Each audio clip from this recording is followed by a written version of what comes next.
बहुत कमी है और ये अपने शिक्षा की बहुत कमी, बेरोजगारी हो रही है, लोग परेशान हो रहे हैं, वही मुद्दे हैं बस। हम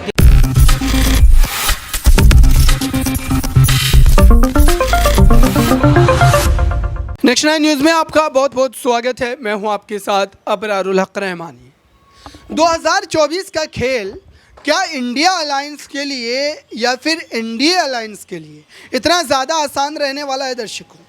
बिल्कुल भी नहीं रहने वाला है, क्योंकि इस समय जिस ढंग से देश में कई आर्थिक परिवर्तन हुए हैं, कई राजनीतिक परिवर्तन हुए हैं, कई ऐसे समीकरण बने हैं जिससे राजनीति में दशा और दिशा बदलती नजर आ रही है। और दरअसल इस आधार पर यह कहा जा रहा है कि आने वाले समय में भारतीय जनता पार्टी जिस गठबंधन के तहत चुनाव जीतने के दावे कर रही है, दरअसल उसमें भी फूट पड़ सकती है। जैसा कि आपने देखा था इंडिया अलायंस की कई बैठकों के बाद जो इंडिया अलायंस उम्मीदों से भरा हुआ आगे बढ़ता चला जा रहा था, कैसे अजीत पवार ने एक बड़ी पटकनी दी थी और शरद पवार को महाराष्ट्र की राजनीति में जिस तरीके से उखाड़ फेंका था, वो कहीं ना कहीं कई बड़े सवालों को उठाता है। और अब आपको जनता की राय भी सुनवाएंगे दर्शकों। इस पर जनता की क्या राय है, जनता किस ढंग से इस पूरे मुद्दे को लेकर के अपने पक्ष को रख रही है,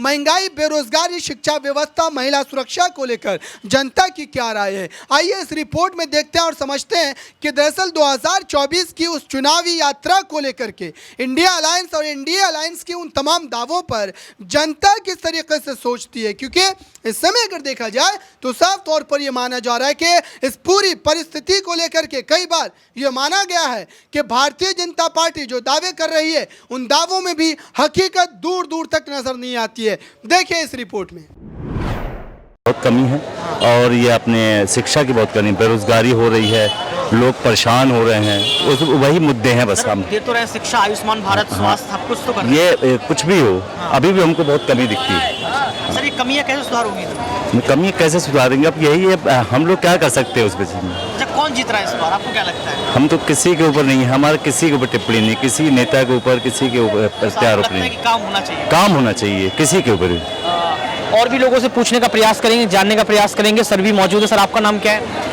मेरा नाम किशन घोष है। सर आपके क्या मुद्दे होने वाले 24 की नजर में? 24 के मुद्दे के बाद तो हम कुछ नहीं कर सकते, देख नहीं सकते, लेकिन जो काम व्यापारी के बारे में जो हम काम करते हैं, रोजगार हमारा नहीं है। रोजगार मतलब नहीं है? हाँ, रोजगार कम है। रोजगार तो है लेकिन लेवल नहीं है, जिस तरह का पहले काम करता था इस तरह। 5 ट्रिलियन की अर्थव्यवस्था, तीसरे ढंग की अर्थव्यवस्था बना देंगे, भारत को ऊपर पहुंचा देंगे। बढ़िया है, वो तो बढ़िया है, करे तो बहुत बढ़िया है, जो भी करे तो बहुत बढ़िया है। हम तो यही चाहते हैं। पूरी तरह से व्यापार खत्म है। आज इतना व्यापार खत्म है कि आज कि मतलब ये सोचते हैं कि व्यापार कैसे करें, मोहताज हो गए हैं व्यापार के लिए, सिर्फ टोटल ऑनलाइन पे आदमी भगता है। आज लोग कहते हैं कि आज बल्क में दे रहे हैं, हम लोग को क्यों नहीं मिल रहा उस हिसाब से? हमको अगर वो कंपनी अगर उसमें सस्ते में दे रहे तो कस्टमर वाजिब है, कस्टमर दौड़ेगा, तो हम लोग दुकानदार कहाँ जाएंगे? 4 ट्रिलियन 5 ट्रिलियन ये सब बातें होती रहती हैं, कहते हैं कि रोजगार बढ़ाया है, जनता त्रस्त नहीं है। सर ये कौन कहता है? व्यापारी मध्यम वर्ग तो पूरी तरह से पिटा है, पूरी तरह से पिटा है। कोई नहीं कह सकता इस चीज़ के लिए कि ये नहीं हुआ। मैं इसी तो बोल रहा हूँ, मैं किसी के नेता के ऊपर टिप्पणी नहीं करूँगा, सिर्फ बात यही कहूँगा कि व्यापार पूरी तरह से खत्म है। सर आप भी कुछ कह रहे थे इनकी बात सुनने के बाद? व्यापार के बारे में कोई भी पार्टी आए, व्यापार अच्छा चलना चाहिए, सभी को काम मिलेगा। क्या काम करते हैं? हम ज्वेलरी का काम करते हैं। तो आपको एक दिन में फायदा हो जाता है, कितना आप कमा लेते हैं? इतना कम नहीं है, कितना कमा नहीं पाता अभी, जितना रोजगार चलना मुश्किल हो गया। कुछ कह रहे थे सर? चलना मुश्किल है अभी, जो रोजी रोटी चलना ही मुश्किल हो गया, इतना हो गया। पहले बहुत खूबसूरत था, काम भी होता था, काम मार्केट में था, हम लोगों को मिलता था, रोजगार होता था, रोजी रोटी चल रहा था, हंसी खुशी था। अभी भी है, अभी भी कर रहा है इसीलिए, लेकिन अभी भी बिल्कुल खुशी नहीं है, खुशी नहीं है। ऐसा लग रहा है कि दुख है। कर रहा तो बहुत कुछ, वो भी अच्छा लग रहा है देखने में, लेकिन हम लोगों को इतना मजा नहीं आ रहा जो हम लोग करते। दिल्ली तक दिख रहा है, ये सब दिल्ली तक दिख रहा है कि भीड़ भाड़ है बहुत। बाकी और जाइए, देखिए वहाँ पे क्या हालत है। मैं तो दूसरे शहर, छोटे छोटे शहरों की बात करूंगा कि वहाँ पे जाके देखिए आप। सर आप कहीं गए होंगे तो बताइए। अरे मैं तो एमपी से हूँ। मध्य प्रदेश। हाँ, तो वहीं पे देख लीजिए। मतलब व्यापार मैं पूरी जगह बात कर रहा हूँ, मैं एमपी खाली नहीं बात कर रहा हूँ, चाहे एमपी हो, छत्तीसगढ़ हो, कहीं का भी हो, व्यापार पूरी तरह से चौपट है, सिर्फ ऑनलाइन के पीछे। अच्छा, ऑनलाइन बंद होनी चाहिए, सब व्यापार तभी आएगा, नहीं तो नहीं आएगा, कभी नहीं आएगा। हम लोग बहुत पीछे होते जाएंगे ऑनलाइन व्यापार। तो आसानी कर दी है जनता की। कैसी तो आसानी कर दी, व्यापार को खत्म करते हुए, व्यापारी बिजनेस को खत्म करते हुए ऑनलाइन बहुत अच्छा हो गया। तो ये ऑनलाइन पूरी तरह से जाना चाहिए। जब तक ये ऑनलाइन नहीं जाएगा हम लोग और पीछे होते जाएंगे, और ये दिन दूर नहीं है। हाँ, ये दिन दूर नहीं है कि हम और पीछे जाएं। ये दिन दूर नहीं है कि हम और पीछे जाएंगे। ऑनलाइन ने जो है यहाँ पर व्यापार खत्म कर दिए, बहुत बड़ा सवाल है, इस पर कहीं ना कहीं सोचने की भी जरूरत है। देखिए यहाँ पर ऑटो चालक भी हैं, दिन भर इनका निकल जाता है, रात का समय हो चुका है, इनसे भी एक टिप्पणी लेंगे। सर, आपका नाम? मेरा नाम है चिंटू कुमार यादव। सर, क्या क्या परेशानी आप देखते दिन में? सर, परेशानी तो दिन पर दिन बढ़ते ही जा रहे हैं। हाँ, उन लोगों का काम धंधा सारा चौपट हो चुका है, सब ऑनलाइन काम होना चालू हो गया है। सर, जो पब्लिक आती थी हम लोगों को सवारी ढोते थे, 2 पैसे कमाते थे, उसमें रुकावट हो गई। फैमिली में कितने लोग हैं, कितना क्या कमा लेते दिन भर में आप? दिन भर में क्या कमाए, 700-800 रुपये कमाते हैं कितना सर। था खर्चा? क्या चलेगा सर, इसमें 400 रुपये तो वैसे लग जाता है किराया, फिर रूम रेंट है, घर परिवार है, बच्चे की पढ़ाई पर है बच्चे। सर, चुनाव नजदीक है, सरकार कह रही गरीबी मिटा दी, सरकार कह रही कि रोजगार बहुत दे रही है, सरकार ने बहुत कुछ कह दिया, चुनाव के पहले तमाम मुद्दे रख दिए, लेकिन आप जनता हैं, आप जमीन पर रहते हैं, आप बताइए कि क्या क्या जो है खामियां रही हैं, और सरकार को आप बताइए कि ये काम नहीं हुआ है। देखिए, सबसे पहली बात यह है कि सरकार जो है पहले भी बोले थे कि मैं गरीबी मिटा दूंगा, लेकिन हम 10 साल से देख रहे हैं सर, हम लोग वैसे का वैसे ही हैं। दिन पर दिन प्रतिदिन महंगाई बढ़ी जा रही है, हम लोग की रोजगार नहीं, रोजगार घटी जा रही है, हम लोग कहाँ से चला पाएंगे सर? रोजगार बिल्कुल नहीं है। बिल्कुल नहीं। सर, मोदी जी कहते हैं कि रोजगार हम दे रहे हैं, अवसर दे रहे हैं, आपको क्या लगता है चुनाव नजदीक है, कौन जीत रहा है इस बार? इस बार तो जनता के हाथ में बात है सर। सर, आपका क्या रहेगा, आप किसको आशीर्वाद दे रहे हैं इस बार?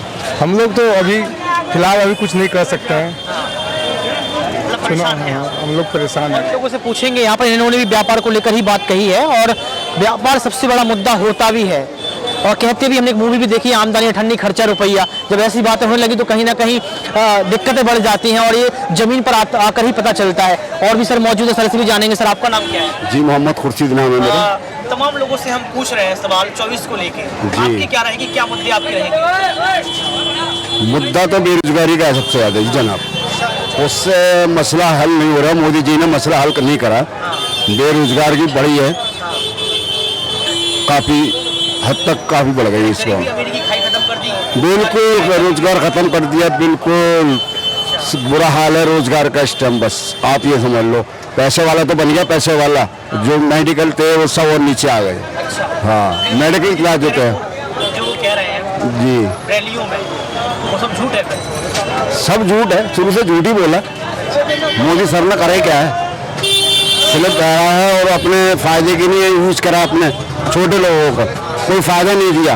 छोटे लोग होते फायदा देते, सारे मोदी के साथ होते। हमें मोदी से कोई ऐतराज नहीं है, रोजगार के पेट की मार है हमारे ऊपर सिर्फ, और कोई वजह नहीं है। सर, 24 में आप कैसे देख रहे हैं? 24 में बदलाव होगा, बदलाव होगा, गठबंधन हो गया है, गठबंधन होगा, अब यही बदलाव होगा जनाब। सर, संजय सिंह को गिरफ्तार किया गया ईडी के द्वारा, उसको कैसे देखते हैं? संजय जी को जो गिरफ्तार किया गया है तो उनके कोई दारू या उसके घोटाले के वजह से करा है। अब ये तो नेता तो तुम्हें पता ही है, नेता तो नेता ही जान सकता, आम पब्लिक नहीं समझ सकती। बीजेपी कही दिल्ली को शराब की नगरी बना दी, इसमें सच्चाई है? सर, आप दिल्ली में रहते हैं, आप समझते ये गलत काम करा था कि एक पौवे के साथ एक पौवा फ्री दिया गया। जो पीने वाला था एक पौवे, वो 2 पौवे पी रहा है, उसका घर पूरा ही खराब हो गया। ये गलत है, मोदी जी सही कह रहे हैं इस चीज के लिए जो है। गठबंधन में केजरीवाल भी हिस्सा है, उनकी क्या भागीदारी हो सकती है, क्या हिस्सेदारी? केजरीवाल की नहीं होगी अब, अच्छा, नहीं अब नहीं केजरीवाल। तो अब यहाँ पर आपने सुना, और साफ तौर पर ये कहा गया है कि ये मुद्दा बिल्कुल भी गलत है, क्योंकि आप दिल्ली को शराब की नगरी अगर बनाते हैं, एक जो है एक दारू की बोतल के संग में एक दारू की बोतल फ्री देते हैं, तो ये गलत है। और ये सर जमीनी स्तर पर आके ही पता चलता है कि जनता क्या सोचती है, उनके मन में क्या चल रहा है, क्योंकि सरकारें तो बोलती हैं, रैलियों में बोलती हैं, और उनकी बातें झूठी हो जाती हैं, कहते हैं खोखले वादे किए जाते हैं।